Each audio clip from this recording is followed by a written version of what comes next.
Hey, so most of you know last week what I was saying about the market. Thursday and Friday, I was like, this is about the bottom. Don't think we're going any further down than this. Okay, and at the same time, or probably just before I said this is what Kramer was saying. But all you need to know is that the professionals are taking their cue from the bond market, not the much smaller stock market. So you can't afford to be in denial about this linkage. You're just going to get hurt. Otherwise, you'll never be able to understand what's really killing the stocks of the PayPals or the Home Depots or the NVIDIAs or the Telladocs. And it's not their business. It's the bond market. Sure, if J-Powell turns out to be right, if there's no tsunami of inflation, well, then we got a different story. I mean, then we probably should be starting buying today. But it could be months before we even know it, if that's the case. We still got to go through these stages. You just do before the market can bottom. And we're early on in the process, sadly, for many stocks in this market. Some are not involved with this, but many are. Denial's everywhere. So, according to Jim's stages there, I am firmly in the denial stage. The market is in the denial stage. We kind of hit that bottom bit, and it's kind of recovered slightly / sort of stayed in the same kind of level. So what this kind of means is either we're going to kind of get a small climb followed by a further drop, or we're going to stay where we are for a couple of months, a couple of weeks, whatever, while we kind of prove that inflation is or isn't coming. Or we're going to continue in the whole denial and we're going to start to climb. And what that basically means is if we go back to climbing, the kind of market is almost saying that inflation isn't going to happen. Which obviously the market could be wrong. We could get inflation and it could cause the market to dip at a later stage. That's going along that kind of lines of the bond market and these stocks kind of taking guidance from the bond market in that way. Now, obviously, the way that a lot of people are talking about this is they're saying that the whole reason for the bond market impacting the stocks is because of the fact that it's growth stocks that are being hit, which obviously makes a lot of sense because it is a lot of the growth stocks. However, I think it's quite hard to kind of really understand exactly which stocks that really counts as. I think it only actually seems to be genuine growth stocks, because there's plenty of companies that probably should be shorted that will probably do very badly in the future, which already have significant growth built into them that have not started dropping, which it just doesn't seem right to me.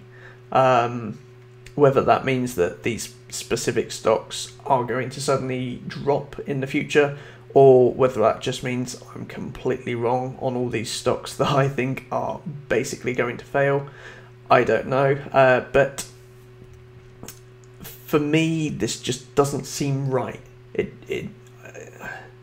The dots aren't really kind of adding up for me. So that's where I'm kind of at with the overall market. So let's talk about some earnings reports that we've had this week. And the four that I'm going to talk about are Lemonade, C, Neo, and Workhorse. So Lemonade had a beat on earnings. Their revenue was 79.1 million. Now, this potential issue here is that they're potentially growing slower in this last quarter. So I don't know if that just means that they had a bad quarter. But when you look at the amount of growth that is already built in for this company, we're talking about a $5.65 billion company that is currently turning over tens of millions, hundreds of millions a push. So to kind of get profits that kind of justify a $5.65 billion company, there's a lot of growth that needs to happen, and it needs to be happening quite fast. So there is some fears for me that Lemonade may struggle to get back up to its previous highs. Getting back up here to 175.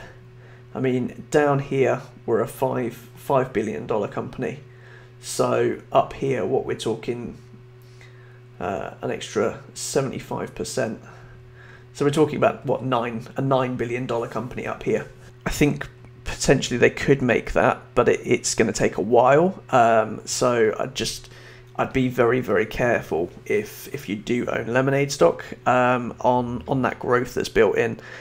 I don't know a great deal about the company. I've not done a huge amount of research on them, but yeah, that growth target looks a bit of a questionable one to me.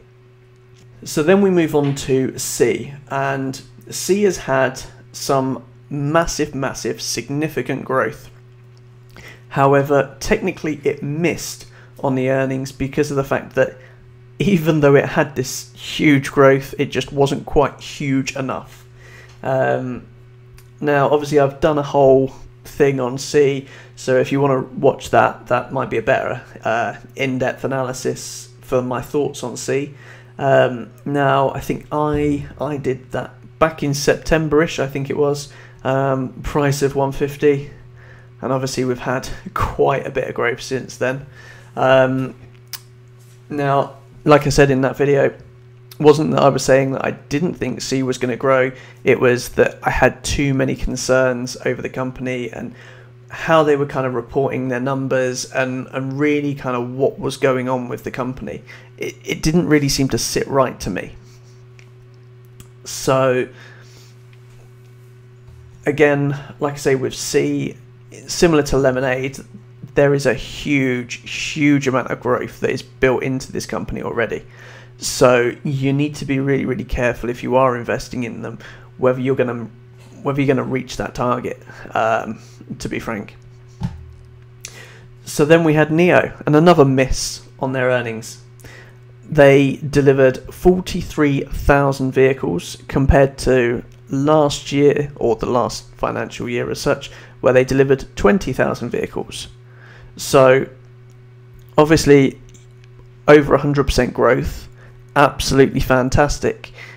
However, when you think about the fact that even at this price we are still talking about growth of over 1,000% over the past 12 months, which isn't really in keeping in line with the growth of the business, which really kind of raises warning flags in the respect of if and when Neo gets back up to this kind of area, the 60 point again, you have to kind of wonder how much higher than that it can go. Because at this market cap, you're talking about a company that is selling hugely successful and is selling globally.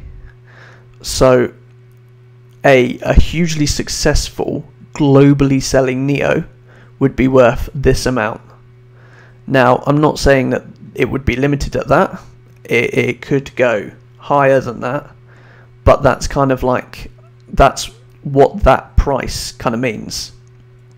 So when you're kind of factoring in whether you think now is a good price to buy Neo, it might be right. It could well jump up to 90 over the next couple of months. At the same time, it could drop down to 30.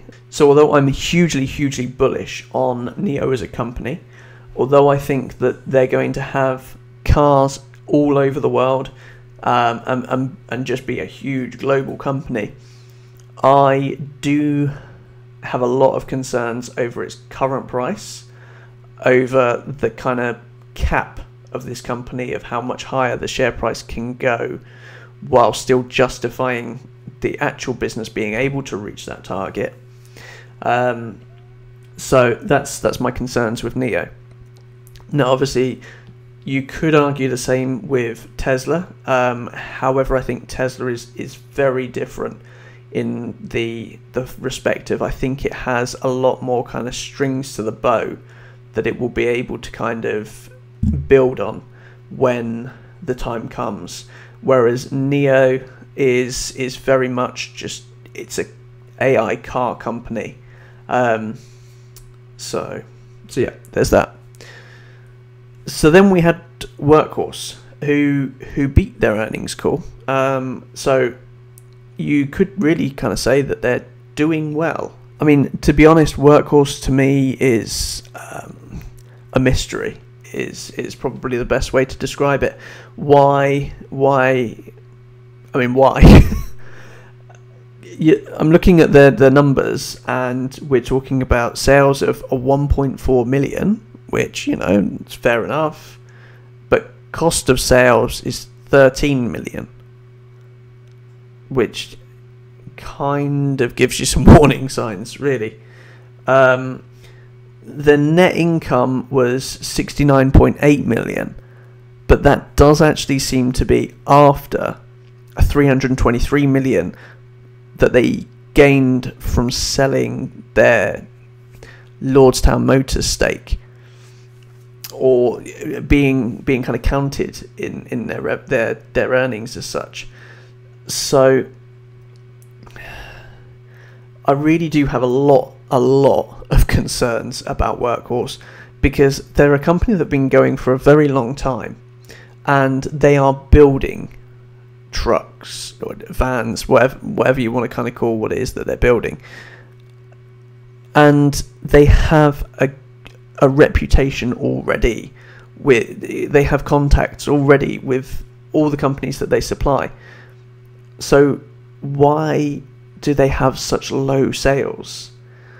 There's so many questions about this as a business, and about whether the actual business itself, the people, the management running it, can actually make this business work. Now, don't get me wrong, electric vans, you know, the concept of what they're actually building is not the issue. It's the management team. It's about whether they really kind of understand how to run a business, and whether they understand how to do it profitably. Because the numbers just don't seem to be kind of adding up in that regard. And the fact that they kind of had this kind of partnership with Lordstown Motors, or an investment in Lordstown Motors, again, for me, is another bit of a warning sign. It kind of puts them in a similar boat to Nikola in the regard of, like, you know, having connections to GM, and yeah, a lot of concerns with Workhorse, and I would be very, very careful if you're investing in Workhorse. So that's last week's. Moving on to next week's, and these are the stocks that I've got on my watch list. And these are stocks that are going to be having earning calls this week. So first of all, we have Cooper Software. Now their earnings come out on Tuesday.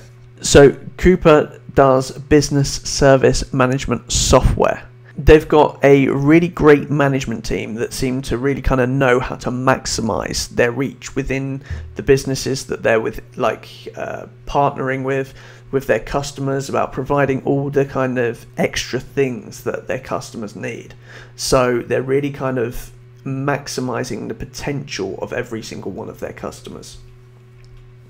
Now, so one of the reasons they've been on my my watch list for just over a year now, and in that time we've had good consistent growth, and I think that their earnings coming through will show further consistent growth as well.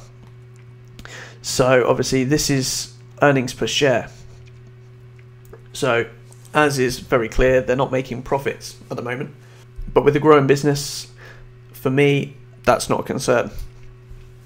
What they need to be doing is they need to be growing their revenue, and they need to be showing numbers in their accounts that prove that they would be able to make a profit if they needed to. Okay, because at the end of the day, a lot of the time when you're running a growth business, the money is being reinvested in the business to grow it further. So if you're kind of showing a profit, first of all, you're not really investing all of the money as quick as you can. And second of all, if you're making a profit, that profit is taxed. Therefore, you're giving the government money that you could be investing in the business. So that's kind of why, as far as I'm concerned, when you have growth companies like what we're looking at, the earnings per share is not necessarily something to be kind of overly concerned about. But the reason why I've got the analysts' estimates here for earnings per share is more just to kind of talk through the beat, because this is normally the kind of main area where analysts come through on, and what analysts kind of put the share price as. So at the moment they're talking about an average estimate of losing 63 cents per share. Obviously this is a big drop in loss per share.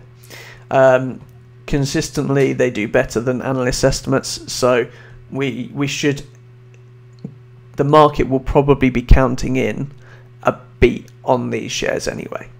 So therefore the earnings report could show a beat of these numbers and the share price could still drop. So just be aware of that if you're investing in Coop. Now obviously the kind of companies that I invest in, it needs to be 100% growth in 12 months, and this is a company that's done 100% growth over 2 years.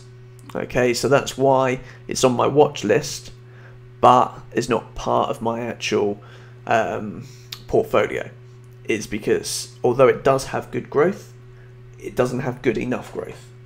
So we are talking about a very strong growing company, and that's like I say, that's why it's on my watch list at the moment. And if things change with this company, if things start to really kind of ramp up, then potentially it could be coming back onto my radar. So my next one is Crowdstrike, ticker CRWD. And you can see again, this is another one losing money every year, every quarter. Consistently seems to beat earnings per share again by the market, but as you can see, not only are they kind of gradually toning it down slightly, roughly, but also the analysts' estimates look like they're kind of continuing with that as well. Now, if you don't know what Crowdstrike is, they deal with cloud security. They have consistent and strong growth. Their share price has grown well over 100%, so they are doing very well. And their earnings are slowing. So the growth in their earnings are slowing at the moment. That could be a big concern because of the fact that there is a lot of growth built into their share price. So that could cause the share price to drop further in the near future. Now when you look, obviously this is a company that's still losing money, so they kind of need to either, rather than focusing on the growth, start to kind of change the business, like the financial models of the business around to start to make the profits rather than focusing on growing the sales. Otherwise, if they continue to kind of focus on growing the sales and the sales continue to slow in growth, we could be looking at some serious issues here. So that's my thoughts on Crowdstrike when they come out this week. Moving on to Nike, who are also coming out this week. This one's on Thursday, so Coop and Crowdstrike are both on Tuesday, and Nike is being released on Thursday. Now, Nike, again, obviously, as we know, reasonably consistent profit every year. Now, the reason that Nike is on my watch list is kind of the...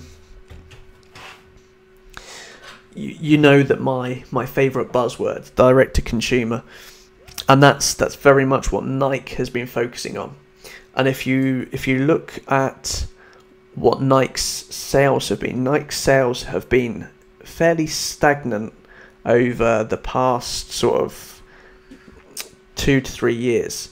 But if you look at their profits are going up very nicely.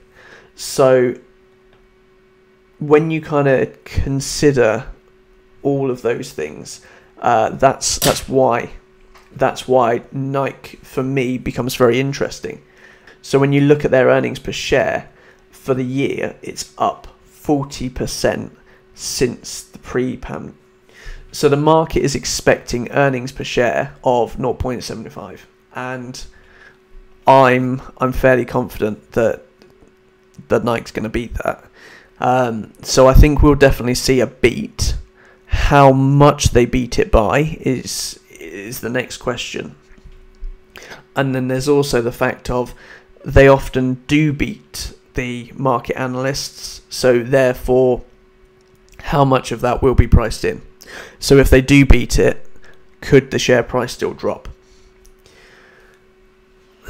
This is obviously the eternal question. So moving into that then, if you look at their share price, they are up 40% since pre-pandemic. So if you look at the price of the share before the pandemic and now, they're up 40%. So they're doing very, very well. And it's definitely a company to watch. And if you were looking for someone maybe a little bit slower in regards to growth, maybe a little bit more stable, Nike could be a good investment, because if they do continue to work on this direct-to-consumer model, they will continue to increase their profits, and therefore all good news for any shareholders. And then the final thing I want to talk about is a direct listing that happened this week, or the week just gone, and that's Roblox. Now, obviously, just be aware it was not an IPO. Okay, there is a big difference in technicalities of an IPO and a direct listing, and this was a direct listing. So this is people that already had shares were able to just start selling their shares and make them available on the market. Now, Roblox seems like a really, really interesting company. I've not had a good chance to do a full breakdown of the company, and I'm hoping to do a more in-depth video specifically on Roblox. But when you look at what they're able to achieve, what they've done, they've kind of created this whole kind of community that's creating games for each other, exchanging that kind of money between each other, and really kind of keeping those funds. So like money's coming in and then just circling around and not really going out as much, which for a business like that is a fantastic idea. And the fact that it's helping people to kind of build computer games as well, it's helping younger generations to kind of get those first steps and to start making movements in that kind of regard, which is absolutely amazing when you kind of think of the opportunities that it's providing for people. And it's really kind of, for me, working on that kind of staying at home, freelancing kind of vibe that I see us moving towards in the future.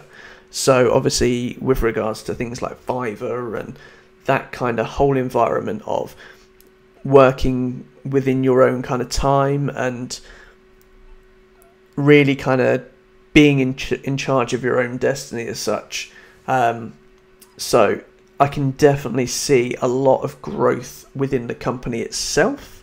Whether that will necessarily translate into its share price, because obviously we don't technically, without doing a full analysis yet, I don't know how much of that growth is already baked into the share price. So absolutely, Roblox is on my watch list. It's a company that I'm very, very interested in, very keen to kind of see where that company goes, and potentially you could see it being added to my portfolio in the next few months. Now that's probably not that I would invest in it so soon after it's just been listed, because of the fact that for me often you kind of need to wait and see what the market prices the assets at first, because it may well be that, you know, you've got an initial burst of people buying into it, followed by actual realization of a proper price, and that's when it drops, and that's where it should be. Or it could be at a complete bargain now. There's no way to tell and until the market kind of decides a price, and that can normally take a couple of months. So that's my thoughts. I hope you've enjoyed watching this. I hope I've been some help, and let me know what you think. Whether you agree with me on any of the companies I've spoken about, whether you think I'm completely wrong, whether I'm missing anything. Let me know in the comments below. Thanks for watching, and I'll see you in the next video.